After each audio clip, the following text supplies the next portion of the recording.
I'll just get this all sussed out at the moment. Did you boys get caught in that rain by any chance? No, we managed to avoid it. I'm coming back from I'm going to take my t-shirt off back to for this podcast. We seem to be at the top of this one. Because this one, that's good, that wee one from Sunway. Yeah, that's definitely a summer job. Yeah. I was walking back and like I absolutely got covered by that rain. Yeah, I think we're all good. I think I should be in the shot as well. Sorry. Cool. I think I'll go in this time. I'm in the shot. So, this is the Brooker wheel already, isn't it? You want me to sit there and see if it's an angle? I'll shift back. Yeah, you're in the picture, it's fine. It's like That's the Brooker wheel sorted out then. Yeah. Or whether I can sit in the middle, I don't know. No, it's probably easier then. We can. Direct, yeah. It's a bit of view like that actually. Cool. So take a Sorted. let's make a start then. Yeah, great.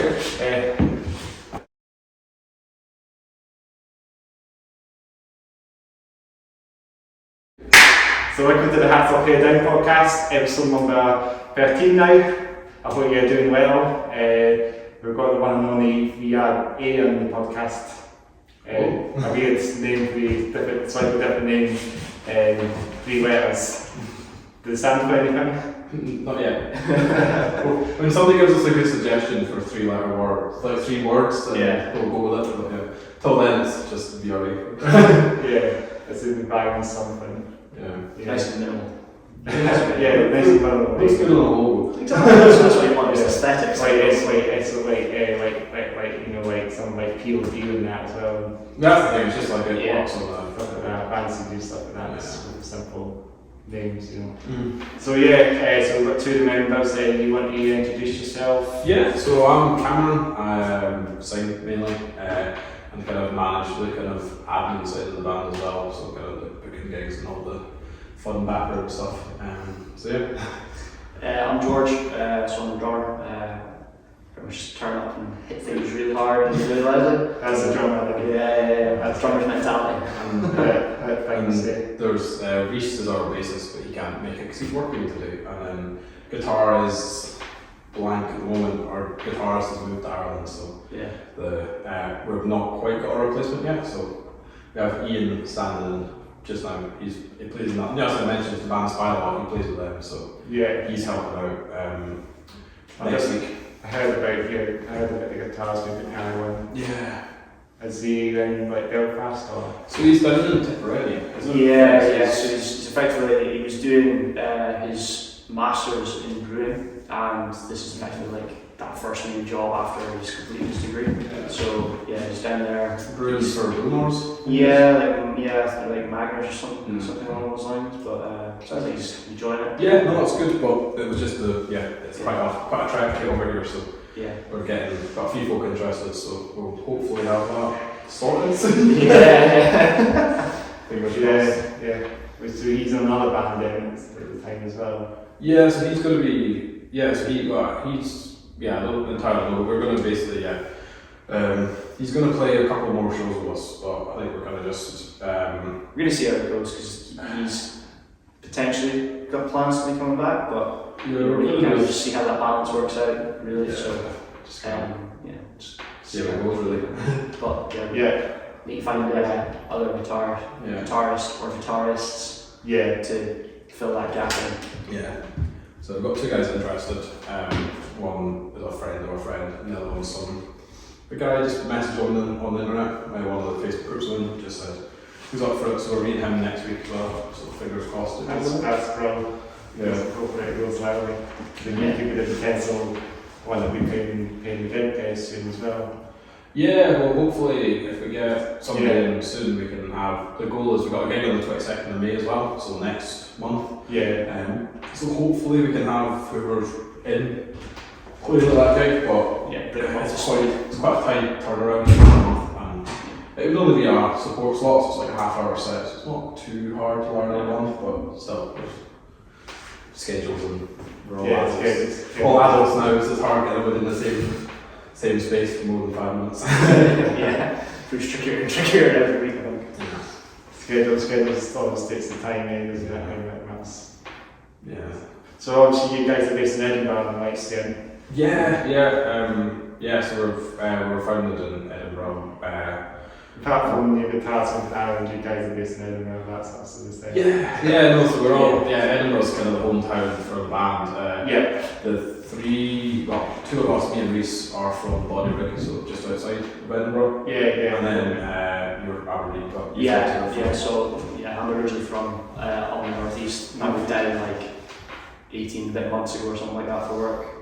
We worked together. And that's how we met. Yeah. Okay. It was Christmas night out, wasn't it? Yeah, it was Christmas night. Somebody from work was like, "Oh, George drums," and I was like, "Great." That was the correct answer. Yeah, pretty much. Like George the jungle and George the drummer. That's the band. That's the lines. But yeah, so no, we did. Yeah, and then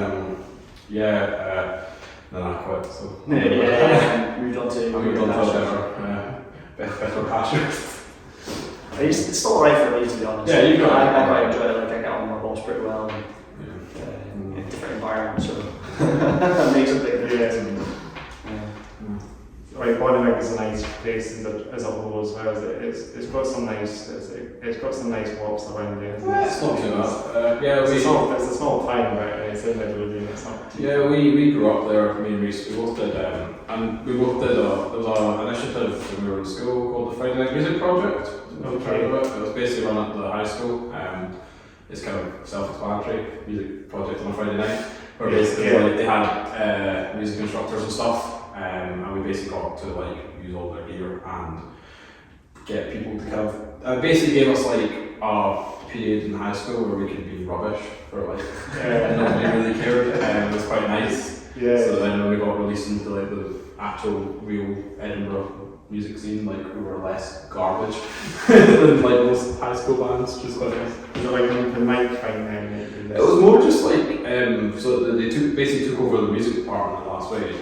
And so they called the different classrooms, so you could basically, and each classroom had a drum kit. So isn't that not called the cabin?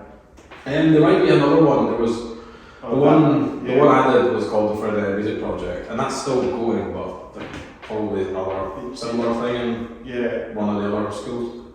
Isn't the place that I was still king, there's this music place I used to go years ago, I think it's in Bonnyrigg, I don't know if it's last day of Bonnyrigg, maybe in Bonnyrigg, but it's called the Cabin, isn't it?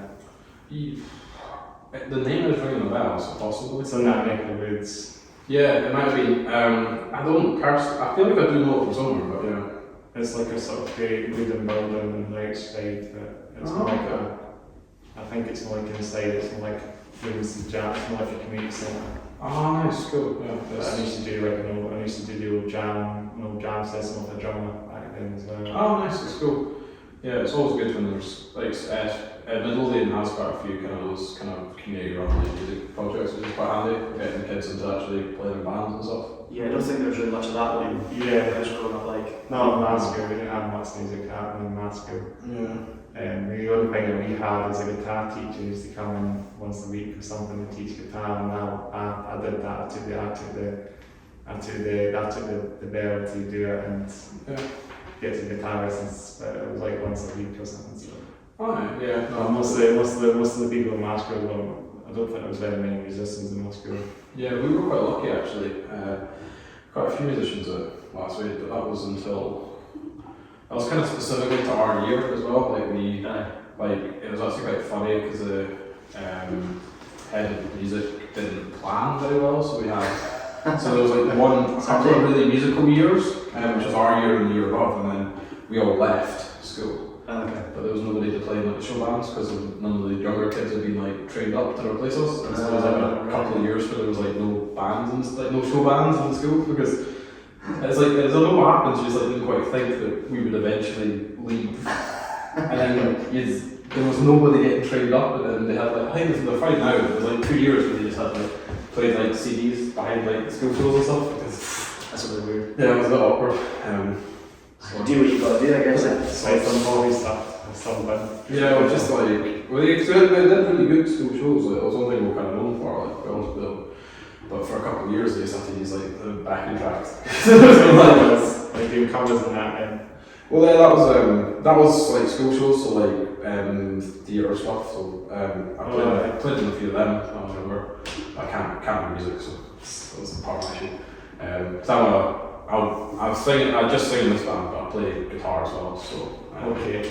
So yeah, most of my teenage years I played guitar. So I recently started kind of just sing. More we can put that bit up then the singing. Well, that's the thing. Yeah, I was mainly, I was kind of like view myself as a guitarist who can sing. I was trying to kind of flip the. It's been weird in this band because I've now mainly sing, so it's like. So you gotta be a singer that can now play guitar. Yeah, so it's an odd one being like. It's really odd as well, like describing yourself as a singer. I don't know, on my head. Because I don't know, there's something about that. Because like, what makes like a good singer is quite it's quite arbitrary. Like there's certain singers that people love that I think are garbage, and there's certain singers that people, and even singers that like are technically really good, that people don't like. Like I know like somebody like Adam Lambert. From the New York, Maroon 5. Who that's the guy who fronts Queen now. I know exactly who you're on about. He's got like an incredible singer, but like but there's loads of people who like don't like him because of the way he sings. Yeah, that's me. But the that's thing why is, I saw live, and I was just like, I know there's another dude that can sing like effectively exactly like Freddie Mercury, and Queen didn't pick him, and they picked Adam instead, and I was just like, why? That's great singers. This dude actually sounds like Freddie Mercury. That's why I find it hard when you're like trying to identify it as a singer, because like the people like that are he's like a technically brilliant singer. He's before you look around and you're like, oh, I don't like his singing. I don't like his singing Queen. Yeah. I think that's the thing that bugs me. Whereas like, there's guys who like are dreadful singers and people love. Like somebody I think comes to mind is like A-pop. They sound like garbage most of the time. But like he's sold millions of records, and like there's people who love his voice, and you're like, it's iconic, it's a punk thing. Yeah. I just like that, but that's the thing. Like they just it's that thing where like they describe themselves as they're like singers and stuff. Yeah. It's like, but that's the thing. It's like you always are putting your head above the kind of parapet to say you're a singer, because there's like a difference with like guitar and drums. People like if you're good, like technically good, people will just be like, yeah, it's fine. Whereas like if you're a singer, even if you're technically good, some people is like, I just don't like your voice. Like, it's far more like personal opinion sort of thing. It's a bit difficult these days with bands that they actually just present themselves. Like some of the way good bands out there that do well, and they sort of be. So I know people who like, because like I know people who because somebody like I know like an Axl Rose is a bit of a because he's got a really unique voice, but technically he's a bit shaky, especially live. You ever watch like nowadays he's garbage, but even back in the like 90s, like he had a really cool tone. So if you actually listen closely, like he's kind of all over the place. Like the pitch side of things, he's like a bit shaky. A lot, like he's a bit like out of key a lot. That's the thing. He's got one of the things that does go in his favour is just stage presence. It's a little bit too like leading with it, and then like picks an issue with a fan member and loses the plot. And, like he was notorious for like. It was just like he was the definition of like a diva. 100%. Like he just like the amount of times he seems like stop shows because the bit funny is one of them. Temperamental, I think, is definitely a word to describe Axl Rose. Like there's like some other bands that do all that stuff as well. Like Myles Kennedy as well. He's that's the issue with Myles Kennedy, because he has got one of the like best like technical voices. Like he's like the new Axl Rose, like the 2.0, like you say.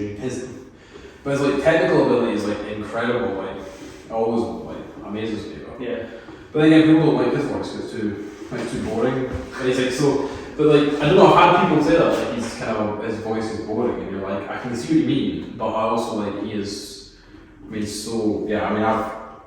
definitely been like one of the vocal inspirations for me. I'd love to be able to sing as well as he does. He's just it's like I think what's great about him is he's so consistent. Because he's really I think he actually didn't get famous until he was a bit older, so he kind of worked like kind of worked like the pubs and clubs scene for a bit, like doing like covers and stuff, and so he kind of got that like singing like consistently live kind of practicing. Because he's doing it week in, week out. And then obviously once he became famous, you know, it means that now like when he plays shows, like you'll never like see him and be like, he won't like very rarely have like a bad night. He's like just, he's got, whereas like some singers, it is like 50, like somebody like also like because I'm a huge like Blink-182 fan, so Tom DeLonge is like Mark Hoppus is always just a bit crap. I was like he's always not great, but Tom can have gigs. You'll see like live videos where he like he's actually quite smashes out of the park, and then you'll see live videos where he is just shocking. Like, what are you even doing? So I've always found, but that's the thing. It's always just like some singers, you know, some singers just have that consistency.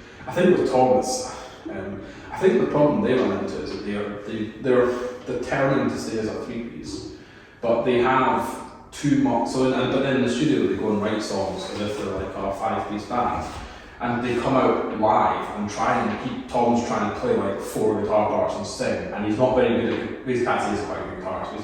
He's not a great singer, so when he's trying to really concentrate on the guitar, his vocals go. And I'm like, you guys are like millionaires. Just hire an extra bloke to come and play guitar for you, so you can focus on like actually singing properly. This is the focus on the thing. Well, because they've got they did obviously with I don't know how much everybody else followed, but they had obviously Matt Skiba in. Yeah, they did have Matt Skiba for a while. And it's only this year they've got Tom back in. I'm like, just keep both.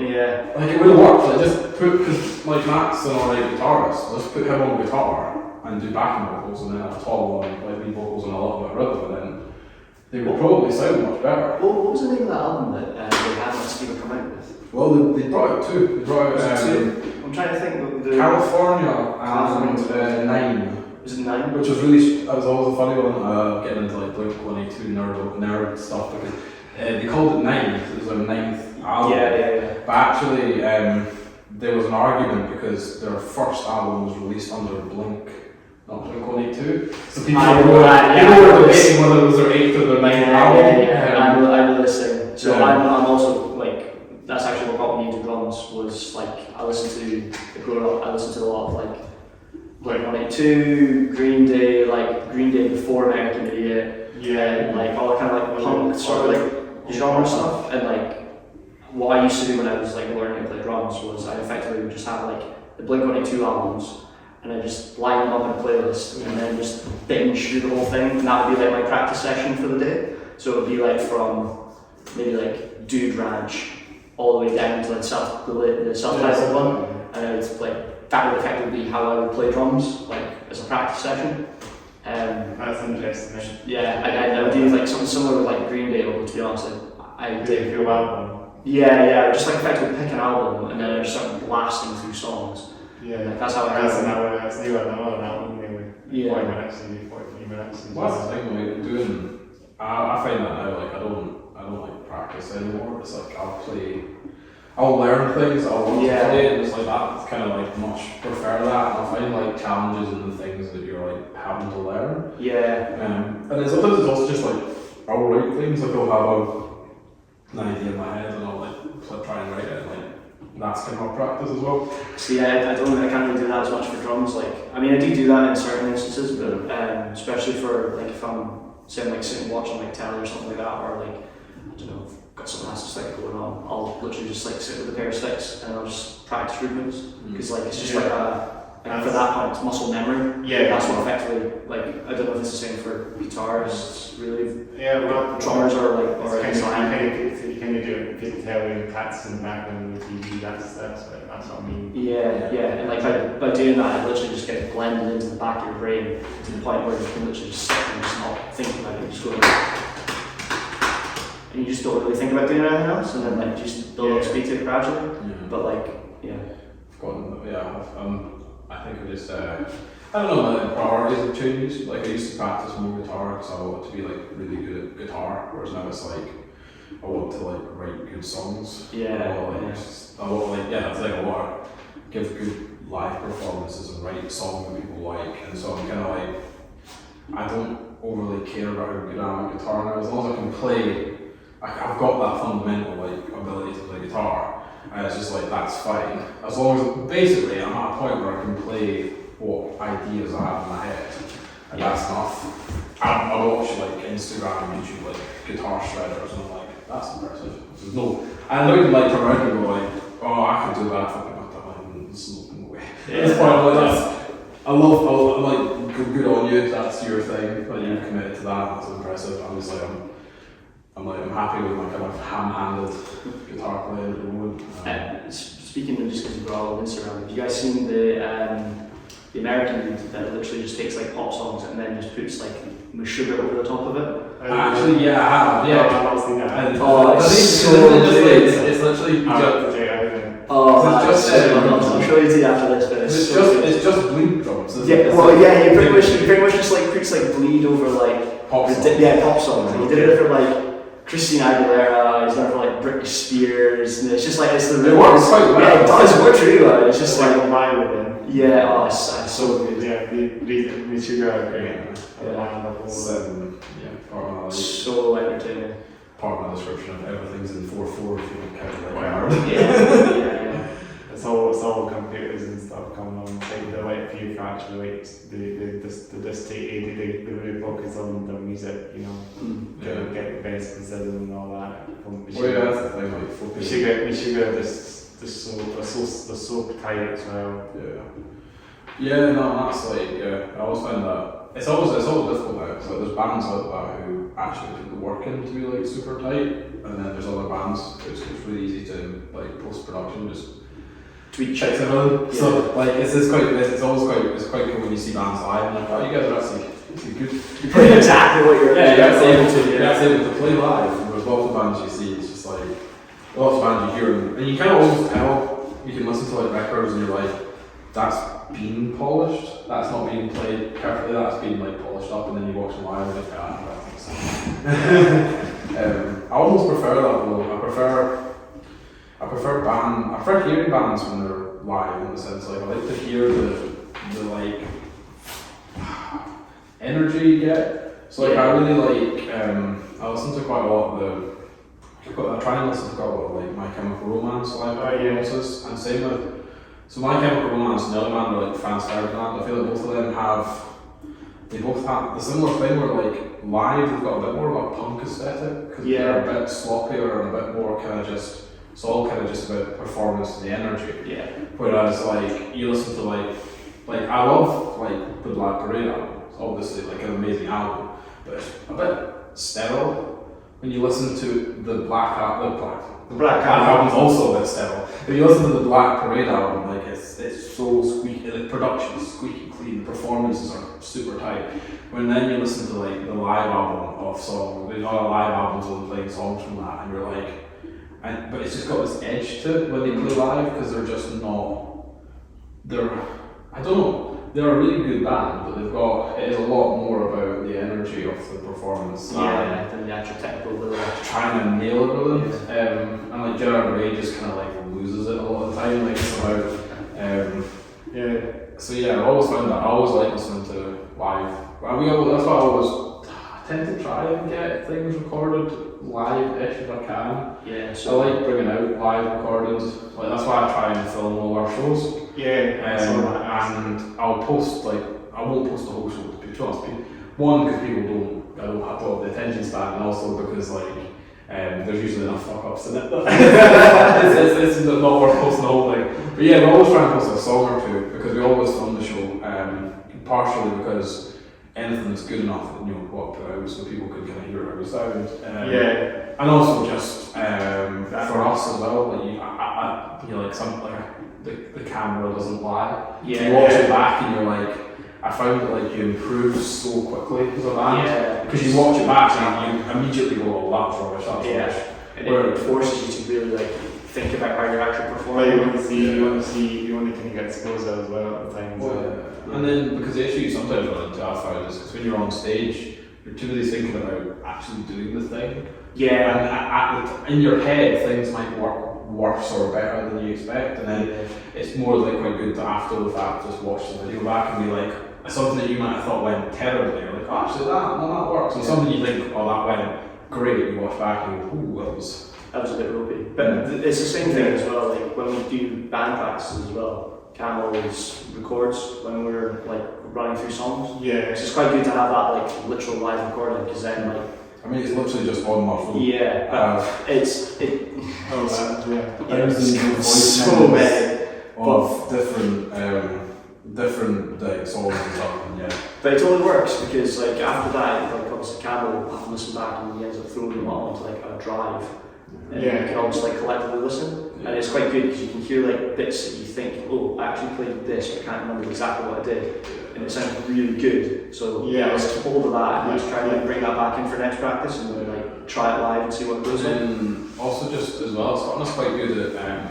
It's also got us quite good. So like when we're in the practice rooms, we'll actually put a bit of effort into like, the mix in the rooms. So we'll try and make sure the amps, the tones are all nice, and the like the PA is actually sounding good, and what's great about that, we get that kind of practice in of like managing our own sound, so that then when we get to like a gig, we know how we want to sound. Yeah. So we set up how we want to sound, and ultimately all the sound guy has to do is just balance things out and make it sound better. Whereas what I've found in some bands, when you turn up to gigs, especially at the lower level, like the gigs we play, if you have no idea how you want to sound and you just walk up and trust the sound guy, it might go horribly and it just sounds like rubbish. Yeah. Whereas if you turn up with kind of an idea, it makes a big difference. Like a chemical or something, because that's obviously kind of like a preset thing that you can set the sound up. Well, yeah, that's the other thing. We do work on like the tones, like because Ian, our guitarist, is covering, not our guitarist, but the guitarist who's standing in. Like he's got his, he uses the digital kind of multi-effects, and he's programmed in the different sounds for the shows. That makes things a lot easier than... And just recall it afterwards. Me and our similar, we both switched to using digital rigs. It's kind of in that phase as well, that you can get everything stuff. Well, that's the thing, I like the digital rigs because it's all pre-saved. And it's all, you press it and the exact thing. Whereas like I used to have a mammoth pedal board of lots of little pedals, but like, you chuck the pedal board, and I had it as a MIDI switcher, so it would turn on. You could isolate them in loops and turn on, and you could have presets. So like if I press this button, it would turn on the delay and the distortion. You press that button, it would boost the signal and turn off something else. And then you can do that. It's really, really handy. But ultimately, you put that in the pedal board bag, and then when you take out the knobs will be twisted. So if you have to like take a photo or something like, and it was always just a bit of pain. There's also one mammoth. It was like a pedal board. So it's got tons of splitsies or something like that. Yeah, it looked cool on stage. It looked like spaceship. But I know people that have like tons of these pedal boards. It's a big massive board that it's more like the Titanic or something. It was honestly it was one of these like it was cool. The issue you ran into was it only had like one drive sound, so like it kind of did one thing really well. Okay. But I just got like bored with that typically. That was the thing. It's like I do like the flexibility with it. So I use I don't know if you're guitars as well, like the Line 6 Podgo. You've heard of it? Line 6. Yeah, so it's a multi-effect unit, but I like it because it's just flexible. You can, I don't get bored basically. Whereas like I find with like, when I had that big pedal board that did one thing really well, I was like, I like this one thing, but sometimes you want versatility. Like I like I like having lots of different gear for like kind of sparking creativity. Like, I recently got a baritone guitar, which is fun. It's fun. It's been writing a lot of heavy riffs. Do this job.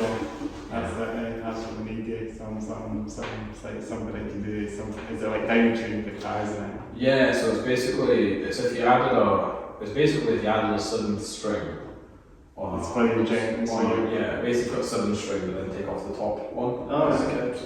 So it has a couple of benefits. One, obviously, you can get like the big heavy riffs, but also you get if you want to just play it like a standard tuned guitar, you actually can, because it's just like if you play, so the 5th string becomes what was the 6th string.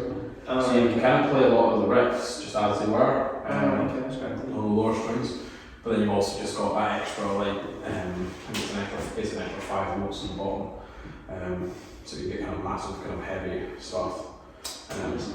I quite like it. Yeah, doing metal and stuff like that as well. Yeah, because we're not really, also we're more, we're figuring out the genre. I mean, it's definitely leaning more towards like a mixture between indie rock, punk sort of stuff, I would say. Yeah, I had somebody described, I got suggested a playlist on Spotify that was written as emo punk.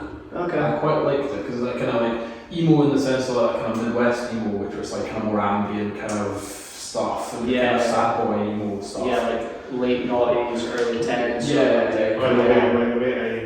But then like the punk side of it, so you've got that kind of heavier kind of, because some of it works on metal, but I don't entirely know. Yeah, like Day to Remember sort of thing. Like I personally wouldn't like put them in as a metal band, but obviously there's some stuff that they've come out with and it's like heavy as like, you know, there's that kind of like beat and breakdown or whatever you call it, but like they've got those like they've got that kind of like scripted in their songs, and like when it comes out you're like, oh, that's what I wanted to hear, but then like the rest of it is, you know, it's songs like Violence or something by Day to Remember is pretty heavy, isn't it? Yeah. That's just jumping up, you know. I mean, it's like, you know, like if you were to compare it with like an actual, like, you know, as we were talking, coming in here, so I listen to like Periphery and stuff, and like Periphery is a lot more like tech and like groove based, but like the song will normally be relatively heavy throughout in most instances, but with like gaps in to like build ambience and like build up to something, and it kind of like ebbs and flows at certain times.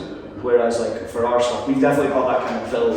I think we've also got like other kind of, I mean, there's other elements that come in because our tastes are so varied. Yeah, and I also tend to like, I'm kind of conscious of like our fans and people who come to see us don't typically, we're not attracting kind of metal audiences, and that's fine, it's not metal. Okay. So like what we do is like from like, I find that it's really effective having 1 or 2 songs in the set that are really heavy. Yeah. Because then you can get more effects. Well, that's the thing, is because to be blunt, if we were to play an 8-song set of mosh pitting songs, our fans would be fucking knackered by the end of it. See, having like a mosh pit and then they can get like a 3 or 4 song break where they're getting to chill out, and then it's like another heavy song, and that's. And it also means for us there's a bit more fans that out a little bit. Exactly, so you've got that, like, I mean, like, don't get me wrong, like, so I went and saw Lamb of God down in Birmingham in January time, I think. Lamb of God, great. Yeah, really brilliant band, and like obviously, and it was like Creator over there as well. Really great too. Yeah, and like obviously their stuff is all super heavy, super like in certain instances super like tech, but it's got like proper pulse all the way through it.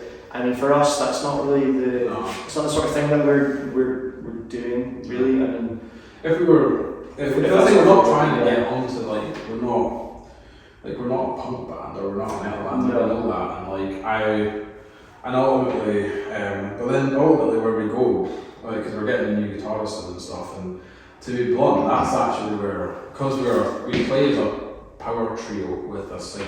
So like it's 1 guitar, 1 bass, and drums, and then I just sing. And with recent Musk that would do the backing vocals. Yeah, so like, but that's the thing. So it's like our sound is really dependent on, because the bass kind of does matter. Like you get, that's important, but Reese is not crazy with effects, so he's kind of got his sound. What really defines the sound of the band is the guitar. So with the new guy we get in, or girl, I mean there's only guys interested. It's with the guys interested, the folk are interested if they and they're like if they've got more of a metal backing, then we might get into that world, because ultimately, and it depends who does, because at the moment I don't miss the writing, so it's kind of like writing what I want to play. Whereas if we get someone in who's big on writing as well, we can then, if they can't bring like their own songs to the table that are heavier, then sure. I mean, like you can totally get different elements as well. So like if someone's got like a typically metal background, I mean, like when I was growing up in like playing in bands, like I mean, I started playing drums when I was, oh god, like 10 or 11, maybe younger. And like when I first started doing that, like I was playing like lots of punk stuff, and then my music teacher found out I was playing, so I got dragged into like concert band, orchestra band, jazz trio, and then I was doing other like punk bands in and around Aberdeen, and then I got into like a couple of metal bands as well, and then like for a good couple of years I was playing like mainly tech metal, like especially in the like early 20s, I guess. But then like as I got older as well, like my music taste is also like drastically expanded. So like as I said earlier when we were walking in, like still listen to like obviously like Lamb of God, but still also like Periphery and Sugar and stuff. But like my taste is definitely mellowed out, and I think that's actually quite key because it broadens your horizon. So like at the moment you go for a phase that you really get better, and then it's something that happens out. Exactly, but you can take phrasing and dynamic touches and like song structures from different genres and then implement them into a different genre to make something that's a bit more unique. And I think that's kind of the way that we kind of go about stuff. Because like, one thing I used to never write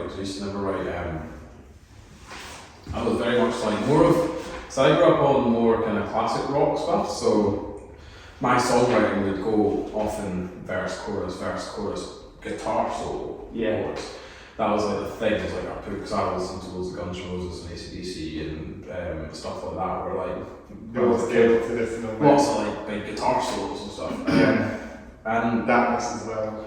Yeah, whereas like, but then now, so I now listen, now that I've stopped being so focused on being like a great guitar player, I also really enjoy it. I've always grown up on like kind of metal stuff as well. So like things like Slipknot and stuff where like you've got kind of breakdowns. Yeah. So like now I've started to incorporate, and you'll find that in a lot of our music, like I will write breakdowns now rather than guitar solos because, and I think it's also like using breakdowns sparingly. I think it's great. Like, in a couple of songs. Where it's applicable to the song, because like you were saying earlier, like it's more important to have a song that you want someone to listen to, because it's great, all the people that do all this really super technical stuff and it works and the song is brilliant, so cool, but it doesn't always extend to having commonality. Like not everyone is going to want to hear that all the time, and I don't think we're kind of at that stage where we're wanting that. I think we're wanting more.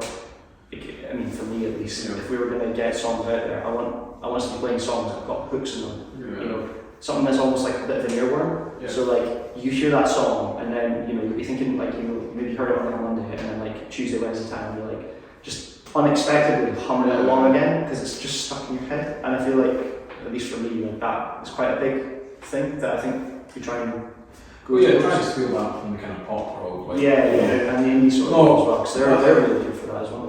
What's the thing, like, I also, like, while I grew up listening to a lot of rock and metal, I also listened to a lot of pop punk actually as well, so like, and they've all got, like, pop punk always has really good choruses. Really catchy and memorable stuff, and so like, so try and bring that into and the band, into the band as well. Into the writing style and songs. Well, I have to admit, I do try and bring in a lot more pop punk stuff now, to be honest. Because I'm not really a pop punk singer, and I don't have that kind of nasally voice, but I still like to try and bring in elements from pop punk, because I do. I mean, as I said, it's probably the main genre I grew up on, to be honest, and not quite pop punk, but like pop punk and metalcore kind of that. I hate saying just pop punk. It's kind of like that sort of being metalcore and pop punk as a style as well. I mean, more or less metalcore is just pop punk, but with screwy bits. more technical stuff. Emo Prince, bugs, But then, like I said, obviously for me, my music taste has also gone like very diverse in recent years, and like I listen at the moment a lot to like sort of Corey Wong and Dirty Loops, which is more like funk, and it's got like jazz bits in it, and like I mean they're brilliant. Like I saw Corey Wong last year, and like seeing his whole band live, like they are just super tight at what they do, but they're having so much like fun with it. I think that's like that's always like the biggest thing I have going in my head. Like whenever we play live, I'm like, if fine, might make a fuck up here or two, but like at the end of the day, like, as long as you're on stage, you actually enjoy yourself. I think that translates a lot to any audience that you're playing for, and I think that's really vital. Well, that's the thing, yeah. If you're playing songs you like, and you're playing songs you like, and you're enjoying yourself, people will like that will like. Yeah, there's faults, yeah. So yeah, and that's like that's why we're not overly worried about like exactly where we fit in the genre. This is bigger than I. Yeah, but I mean, even if you look in the last like 5 years, like genres of all. It's not really specific anymore, to be honest with you. So I think some get your sound and just like just like each other. Yeah, exactly. Somebody like some that comes to mind is somebody like 21 Pilots. Yeah. Because like they've got most of their stuff is kind of in the it's got a lot of electronic influences and he writes on piano a lot. But you've got songs like there was a single from their 2 albums ago, Jumpsuit, was basically heavy, like massive heavy bass riff. That's like the song, and it's like where did that come from? But like, that's the thing, like, you know, and his vocals as well. I love his voice because he's got he's somebody I kind of aspire to because he's got really obviously he's a great singer, but he's also like he can also do kind of screaming, but he kind of like brings it, but he like puts it in at the right points. Like see when that's where my kind of thing is. I love singers who can scream, but at the appropriate point. So like I love that. That's why I like Gerard Way from like My Chemical Romance. I like Tyler from the singer from Total Paris, and like those kind of guys who can like, and even like Dave Grohl, I guess, is another one. Like when he screams, it's like he's like that is it's like the climax of the song where he's like losing his shit, and like it just like it's such a emotive thing. He's got good voice as well. Like Dave's God, like it's unbelievable. Well, it's like and Kurt Cobain now, so he was so like when he's screaming, it's like it's to make a point. Whereas like that's where I kind of I'm not as huge a fan of somebody like Lamb of God because it's all screaming. So for me, it's like I like that's fine. It sounds fine. But I prefer it when the screaming vocals are kind of used as a enhancer and a propellant effectively.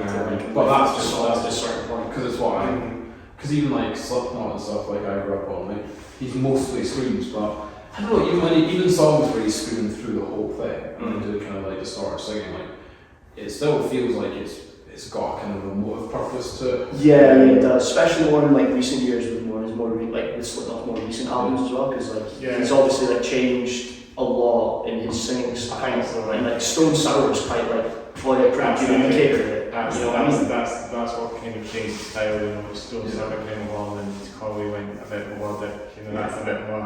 Yeah, I did listen to his solo album. It was really? It was fine. It was alright. It wasn't that bad. It was just there was a couple of really good songs. There was a couple of songs on it where that was big in the bottom of the barrel. This was obviously a Stone Sour reject.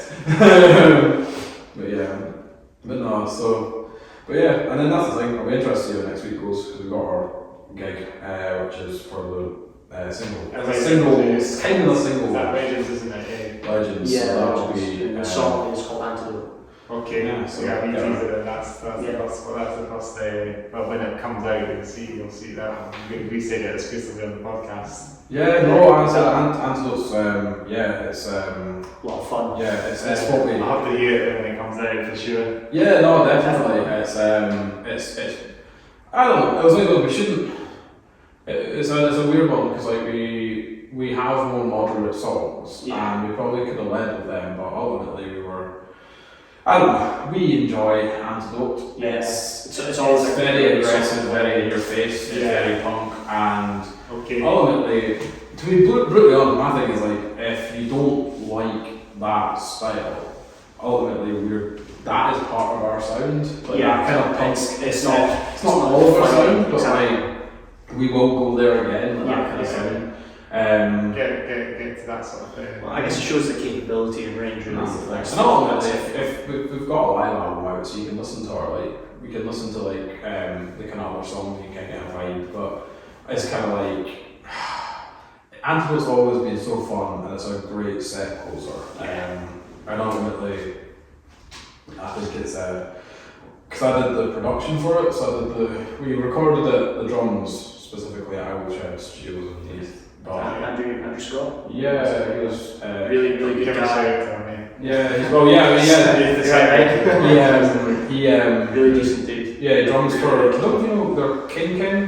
No. There are not King Wicks with that. They're a rock band, but they're actually pretty big with it. They're doing really well for themselves. They do tours. I think they've spent most of the start of this year doing a tour. I'm pretty sure they were over in Cologne or something like that. But they're a really good band. But he does the production. So he did the drum recording for us, and then I did all the mixing, overdubs, and all that jazz.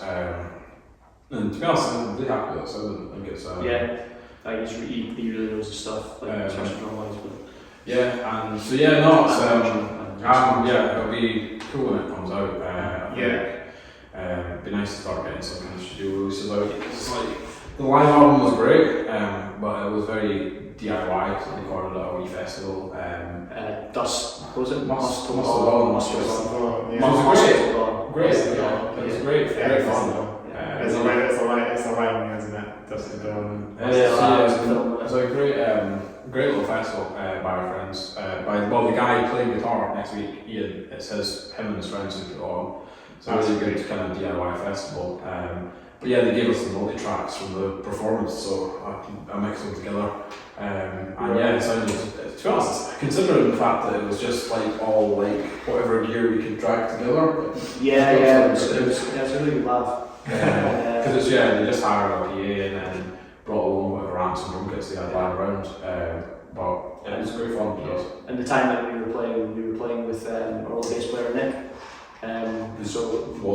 West Colombian? Yeah, so he originally came over here. I think he was doing his degree from what I remember. He did a master's for a year, and then his wife was had a longer master's, so he stayed for an extra year. To get that. So it was quite cool to see. He had a very different vibe because he was from kind of more the funk and indie background, so he was also just like an insane bassist. He was ridiculously good. He got a lot of good points in for bringing in balance and stuff. Really good dude.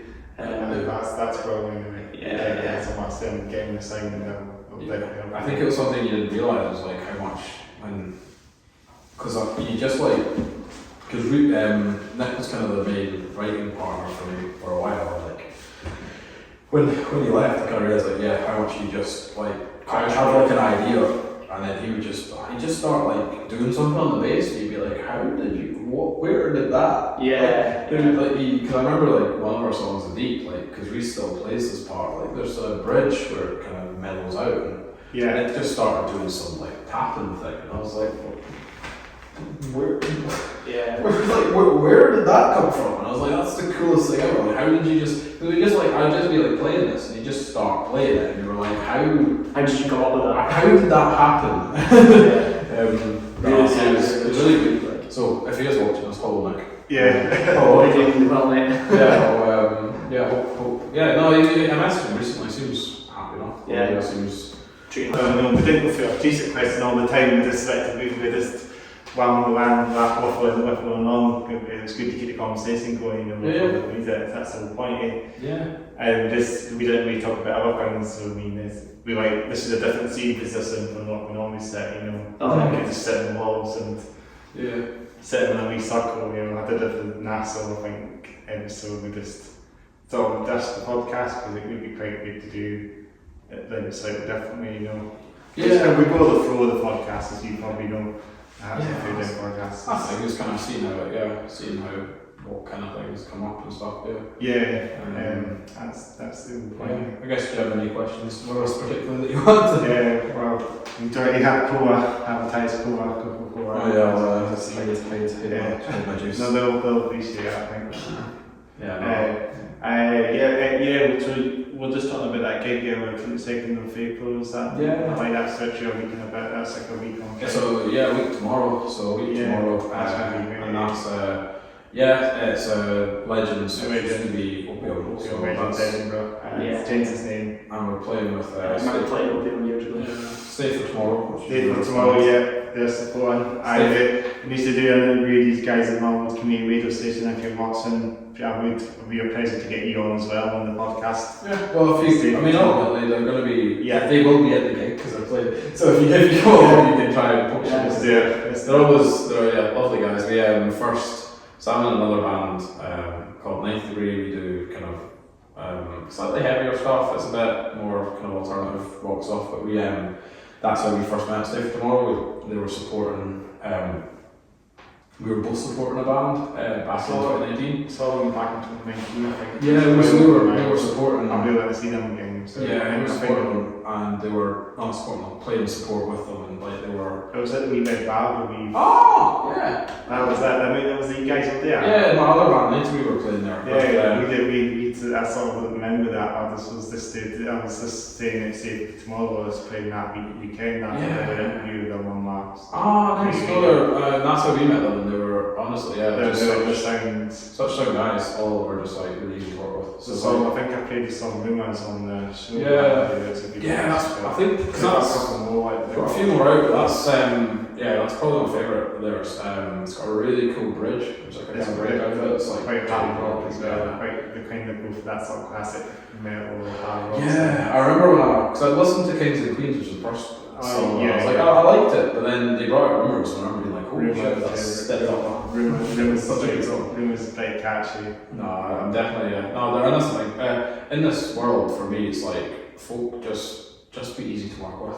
Like, just don't be don't have an ego. Yeah, and it's like, because the thing is, it's like word of mouth is so important. Like, I will say to people ask about bands, I'm pretty honest. Like, somebody's asking about Stay for Tomorrow, I'm like, yeah, the lads are great. We worked with them for a few years, never had any issues. There's other bands I won't name on here, but there's other bands I work with. I'm like, if somebody asks me, I'm genuinely like, just don't touch them. They're nightmares. Most of the time, though, like most of the bands I work with are great. But it's not that hard. Just be nice. It's just don't be difficult. Like I don't know. Just go with the flow. Yeah, this is how the podcast is going. We just go on and just talk whatever we want. We just go with the flow. Yeah. Like everyone, like some bands podcasts just talk about what gigs you play and what albums, what should be the album, stuff like that. But we just go with the flow. Well, that's the thing. I like it that way now. I think to be honest, because it's easy going. Well, yeah, it's more. I guess you get more natural kind of conversations, so it's like the kind of thing that people don't. When it's more prescriptive. We just had that conversation with this lots of punk bands and all that. It's different. That's the thing. It's always just like. We didn't go through the most important question to the podcast. There's the T-shirt question. Oh yeah. We've not come to that. Most of the time, usually we do that sort of near the start. Absolutely. The T-shirt question. The T-shirt question is normally we just talk about what T-shirts are wearing on the pod. So today, today I've got Breed from Within. I've got this Breed from Within shirt. Nice. I think I've got this one. Must have been back at the old EMP or in Metal Party thing back in 2014 when they were playing at Studio 24. You know that? Yeah. RIP. I know. It's student press where you just walk past it. Newbies will even know this. We've got a big music venue in Bell. I believe this might have been from that gig back in 2014. When they were playing the amazing. They're big now, they're doing pretty well for themselves. Dude from when, you know them? Yeah, I've listened to them. They're doing really well. I think they're like the sort of best modern Scots metal band out there. We're checking that. It's been a while since I listened to them, but I do remember listening to them a few times. They would be one, if they're up for coming along, they'll be probably episode 100, of the podcast. That's definitely something to aim for, Yeah, they'll be on it, no doubt. But we're and for me it's Royal Bloods. I see that, I saw that. From the Typhoon, their most recent Typhoon. Which is on the arm, like Typhoon's record. You saw them last year. I saw them last year. I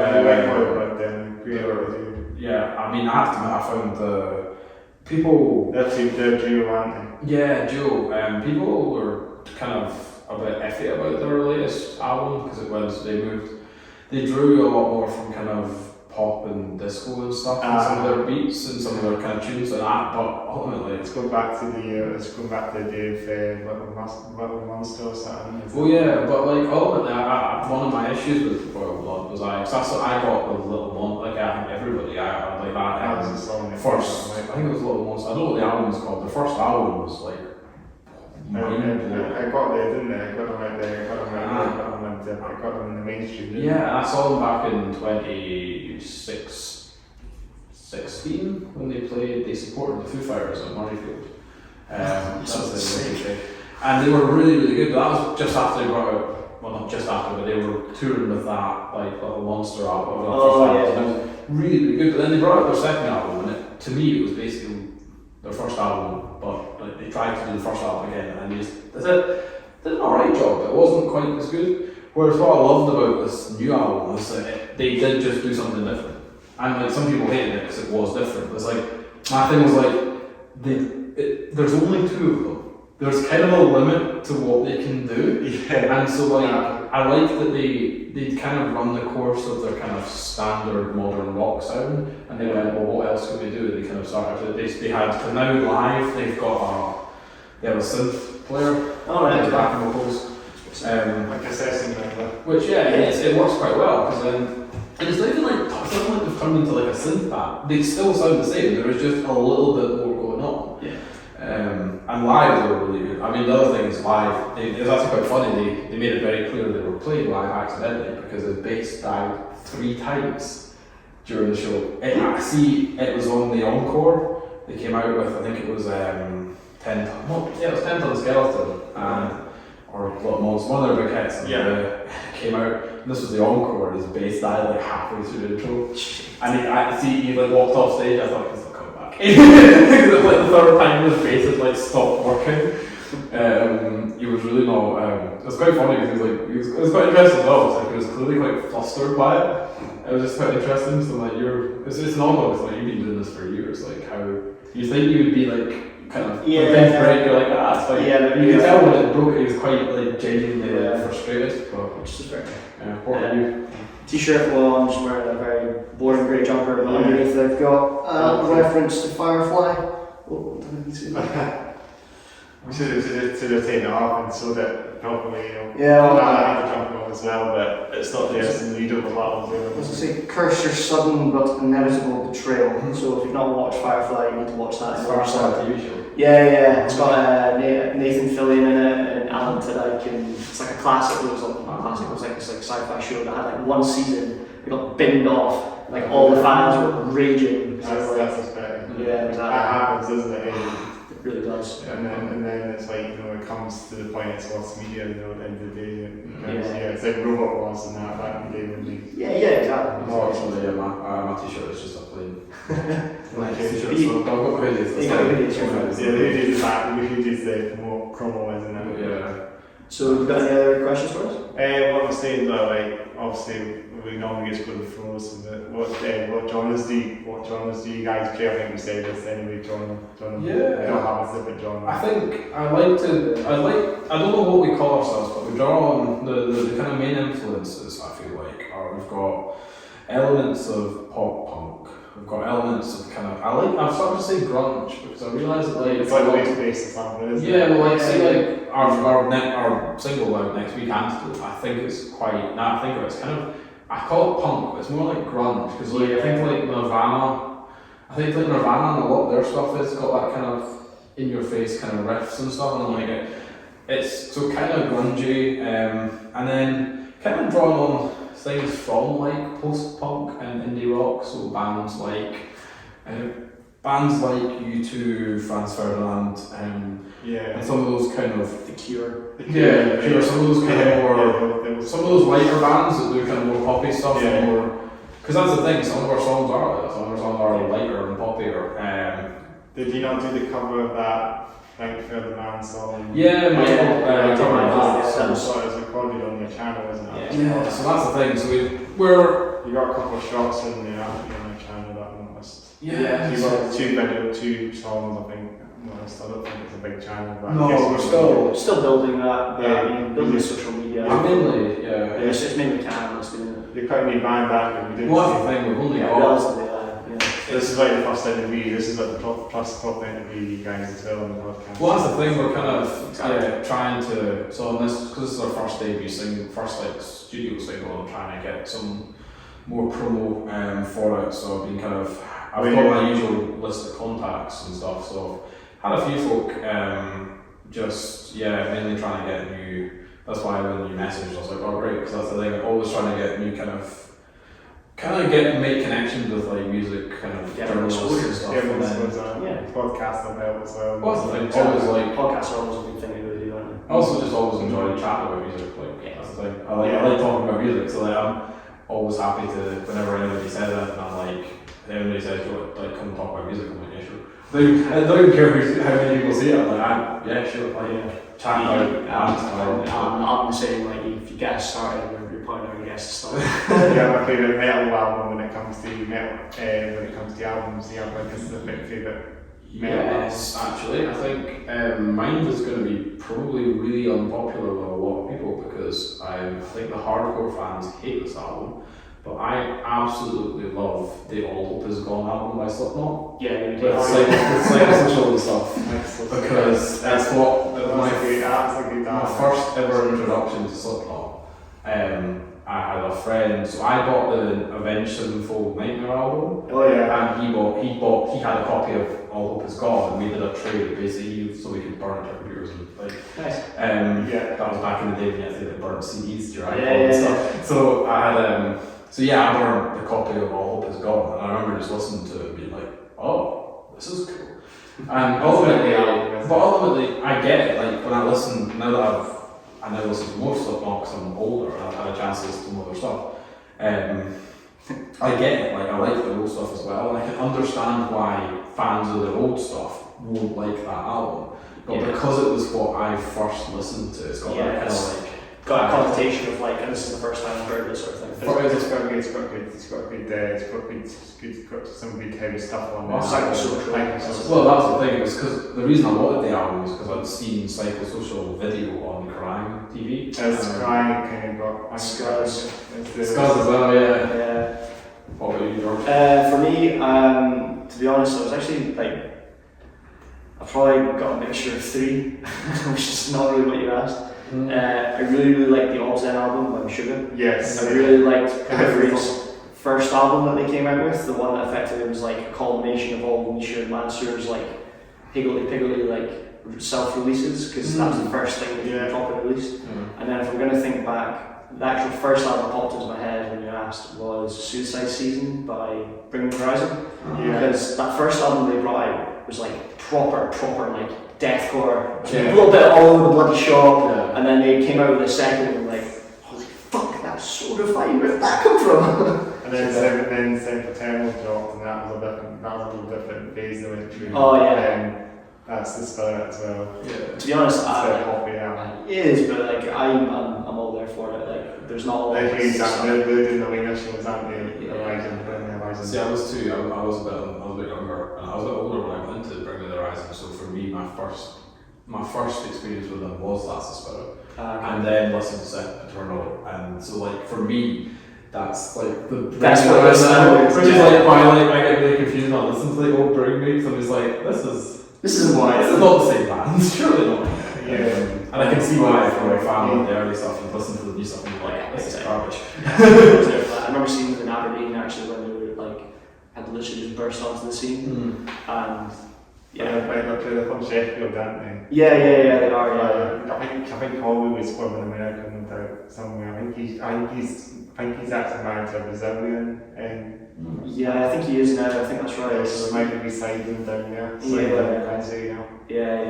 good to actually Brazil's probably got some decent big metal scene there as well. I've got to say my favourite album, that's a hard one, but Bullet for My Valentine was like my old key metal band, so I'll take another Bullet album, but that's a hard one. The Poison was a great album by Bullet for My Valentine. Yeah, that was a great album actually. It was just, that's how Bullet's time artists got massive anyway for the first album. There was, I guess, bands from Bridgend and Wales, and Wales, and they're kind of like, then that sort of phase of Avenged Sevenfold and Killswitch Engage. The sound's quite metalcore. It actually sounds more like a metalcore band. Like Massive Killswitch in some songs. Matt Tucky's amazing singer, what he does, guitarist as well. Yeah, and I remember a friend of mine was saying that I think he like had auditioned at some point to like go on some like singing show, or like maybe it was like X Factor or some shit like that. And like someone I think had covered effectively a Bullet song or something along those lines. You know, take this as like a pinch of salt, but effectively when he got in front of the judges were like, you can't, like this like whoever you're trying to imitate, like that person can't sing. Sexy. Yeah, like you can't laugh, like what is amazing at singing, like wind your neck in. So yeah, maybe they'll appreciate metal on X Factor, I don't think. No, probably. Maybe the boys maybe, but maybe. No X Factor, but yeah, it's hard one. Bullet for Valentine, probably Bullet. I mean, I really like Bullet. They were an OG metal band that went into metal back in the early 10s. Before the early 10s, late noughties, I think it was like 2009 or something, I got into metal or something. It's hard to say. It was just before the Fever album dropped and so. And that album's just great, Fever, and then I think after 10, I went 10 to 10, but I just sort of went on different, I think it went unpopular at the moment, and then the last album, the latest album was actually, the self-titled album was really heavy.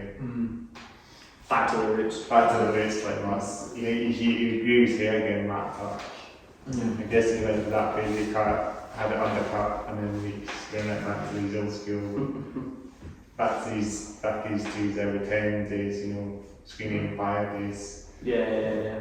I love Bullet for Valentine. Great what to do. Never seen them live, funny enough, at that time. I really need to, before they call it a day, because they are getting on with it, and they want to kind of see them before they do.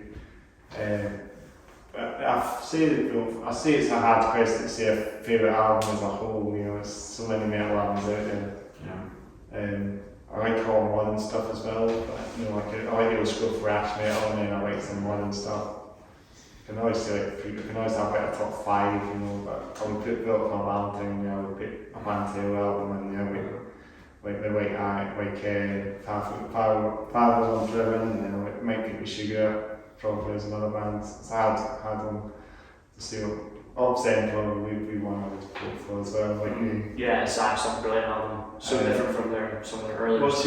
What's your opinion on a band called Fallujah? It's a quite techy from American band. They're called Fallujah. Fallujah. That's not really They're really good. Like tech metal, progressive tech, but really good, very, very tightly. Sorry, what was the band name again? Fallujah. Not one I know. I'm not huge into it. I'm not against it. I'm just not listen to it. They've been around for a long time. I think they've been around for a while now, but they busted out and they're really good. And then Rona Show as well is a band that really got themselves out and, you know, maybe like after this sort of pandemic stuff, they've sort of released this song to the Hellfire and it really got them out there. Rona Show, have you heard of Rona Show? Big metalcore band, deathcore band, as you say. It does ring a bell. It's come, they're kind of out there now today, Melbourne metal. They're in that they're sort of up there now to a lot of the bigger bands. There's a big sale of them at Bloodstock from last year actually. Last year, it's on YouTube now. I found actually he was saying, he told me that he was at the festival. I think he's maybe on the video somewhere, but they played all their stuff, the big songs, the big hitters, like To the Hellfire. They'll have to start with that song to get everyone fired up, because it's something firing them up, you know. So yeah, I think they were on the show, it's amazing what they do. You check them out, find them quite easily. Do you want to have anything else to say, like other things like gigs and that? I know you said our two things. Our main things are we've got Antidote coming out, our debut studio single, next Saturday. Then we've got Legends at night with Stay For Tomorrow and The Marks, who are a punk band from Dundee. and then we've got a week off, and then we're playing Dunfermline with Stay for Tomorrow again, and Ridgeface, which we had on the podcast as well. Yeah, so you'll see that episode there, Ridgeface, Mr. Jan with the guitarist and that band a while back. So we could look forward to seeing them. I've never seen them yet, it's like yourself. I've never actually seen you live. Yeah, so that's it'll be the first time to see you, and I'll see you if I go on to the show second. Yeah, if you can get along to either of them, that'd be, And this is the same for Ridgeface. I've never seen any live since I did the interview last year. I've heard good things, and they were recommended by Stay for Tomorrow, so they're getting the other time. We're playing them in Edinburgh again. Playing in the end of May, supporting a band called Red Heart Vibrations, who are kind of pop rock band, really kind of Celtic rock, it's quite cool sound. And then that's all. Then we're releasing as kind of low key, we're going to bring out an acoustic version of Antidote. So got an acoustic show at HMV Edinburgh on the what's the 10th? June, sometime in June. Then we've got another one in July. And then we've got our actual next single is going to come out in July. We have no idea what it is yet. Like, that's a future me problem. So busy. It's going to be a busy few months, but looking forward to it. This year's going to be good. It's nice to finally get this band's been kind of like the first iteration of VRA started in summer of 21, so this is now 2 years of slowly kind of getting stuff into gear, and so and we only officially started last year, but it's kind of been variations of the band kicking about for a bit, and it's nice to finally get some kind of momentum going. Solid ground to work off. Thanks for having us. Cheers for having us, man. You want to say anything way to find you guys, social media? We're quite consistent, which is good, so it's VRA.band basically everywhere, except for Twitter, because they don't allow dots in usernames. Cheers, everyone. So it's VRA_band on Twitter. Okay. But everywhere else, VRA.band, our website is VRA.band. We should be quite easy to find. If you Google VRA, the only issue is there's a cryptocurrency called VRA, so you have to type VRA and then band. We don't endorse cryptocurrency. Yeah, we're not related. So liable for any. We're not liable for the cryptocurrency. So it's VRA.band. You can find us, and we've got all our shows are linked, all our different social media or something. We've got a website with all the links, so you can find the shows. Instagram, YouTube, TikTok. Facebook, all the usual places. All the normal places.